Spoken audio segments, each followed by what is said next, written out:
क्या सेक्स करने से योनि ढीली हो जाती है? योनि ढीली होने और इसे टाइट करने के तरीकों के बारे में अक्सर हमारे पाठक हमसे सवाल पूछते हैं। क्या सेक्स करने से योनि का आकार प्रभावित हो सकता है? क्या आकार में बदलाव या कम लचीलापन यौन सुख को प्रभावित करता है? यदि हाँ, तो कैसे? आइए इन मिथकों से जुड़े सच को जानते हैं। योनि कैसे लचीली होती है और क्यों? योनि की मांसलता और संरचना इस प्रकार बनी होती है जिससे आसानी से इसमें लिंग प्रवेश कर सके और प्रसव के दौरान यह फैल सके। योनि की यही विशेष क्षमता प्रसव के दौरान मदद करती है। योनि का यह लचीलापन महिलाओं के लिए tampon, menstrual cup, sex toys का आसानी से इस्तेमाल करने में भी मदद करता है।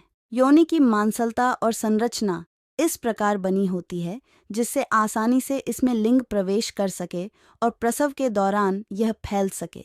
योनि की यही विशेष क्षमता प्रसव के दौरान मदद करती है। योनि का यह लचीलापन महिलाओं के लिए tampon, menstrual cup, sex toys का आसानी से इस्तेमाल करने में भी मदद करता है। यौन क्रिया के दौरान योनि आधा इंच से 2 इंच तक चौड़ाई में फैल सकती है। योनि के आकार में यह बदलाव महिला की उत्तेजना के कारण होता है। खून का प्रवाह बढ़ने के कारण योनि के अंदरूनी हिस्से में चिकनाई आ जाती है और लिंग को रास्ता देने के लिए मांसपेशियां हल्की ढीली हो जाती हैं।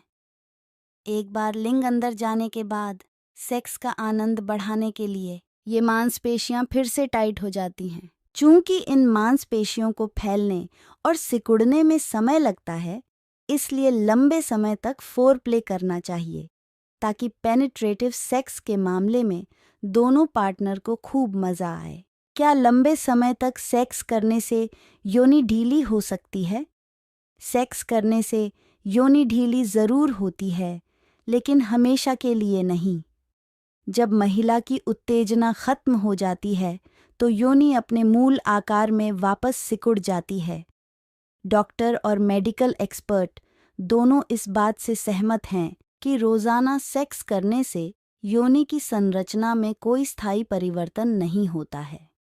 जब तक आप सेक्स के दौरान कुछ बहुत ही असामान्य चीज ना कर रहे हों, तब इसके आकार या मांसपेशियों के कसावट में किसी भी स्थायी परिवर्तन की संभावना नहीं होती है। फिर भी बहुत से लोगों को लगता है कि उनके पार्टनर की योनि एक बार सेक्स के बाद पहले की अपेक्षा ढीली हो गई है या पहले जैसी नहीं रह गई है। ऐसा इसलिए होता है क्योंकि योनि के मुख को कवर करने वाली पतली ऊतक वाली झिल्ली यानी हाइमन पहली बार सेक्स करने पर टूट जाती है। लेकिन हाइमन के टूटने से योनि कैनाल बड़ी नहीं होती है, बल्कि इससे अंदर और अधिक जगह खाली हो जाती है, जिससे आसानी से लिंग अंदर जाने लगता है और इस वजह से आपको लगता है कि योनि ढीली हो गई है। हालांकि यही एकमात्र कारण सच नहीं है, क्योंकि खेल से जुड़ी गतिविधियों या टैम्पोन के इस्तेमाल के कारण यौन रूप से एक्टिव न रहने वाली महिलाओं का भी हाइमन टूट सकता है। तो क्या इसका मतलब है कि योनि कभी ढीली नहीं हो सकती? नहीं, योनि का लचीलापन खत्म हो सकता है और वह ढीली हो सकती है, लेकिन ये बदलाव केवल 2 कारकों से हो सकते हैं: प्रसव और उम्र। प्रसव योनि से प्रसव योनि की संरचना को काफी हद तक प्रभावित कर सकता है।